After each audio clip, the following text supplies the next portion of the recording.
إلهي بهرت محله maanta oo jimcaha halkan la joojiyay buurta soo hoosteeda aniga oo lixda ka dhaafay iyo dhalinyaradaasi kulli aan jeclahay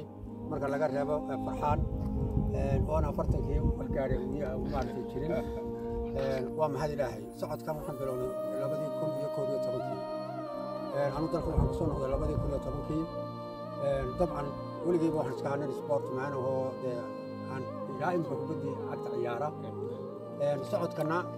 dalmar iyo dalxiis weeye marka laga reebo dadka in laga fogeeyo dadka sigaarka qurunka oo ay maaragtay maalinta jumcaha ay ka bedelaan saliidda gaariga waxaan u bixinay waa maalinta saliidda gaariga laga bedelo waa maalinta milixda garanaysa ay runtii wixii ururay ee qashina jirka laga saaro laakiin waxaan yani markiin u gudbinayaa dhalinyarada iyo dadka Soomaaliyeed guud ahaan يعني سيبنا Somaliland si gaarana gobolka Awdal dadka degan degmada Boorama dhalinyarada buuxda inay jimcayaasha baxaan oo waliba aanay galka dambu bixinay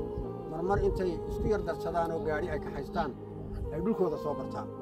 waxa weeye waxa tihiin dadkii baritoole hoggaanka qabanayay maanta ninka la yiraahdo mas'uul wasiirkii beeraha lagu magacaabay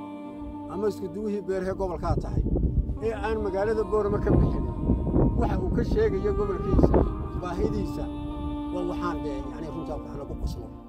laakiin waxa weeyaan nin inaga mid maanta dhulka aan inta badan soo marnay soo maro oo waliba iska maro ma hayno marka qaar kood la feeriyo halkan maxay ku fiican tahay biyaha aan marno ma garanaysaa cadcad ilaa iyo meesha tuurta la yiraahdo ee xeebta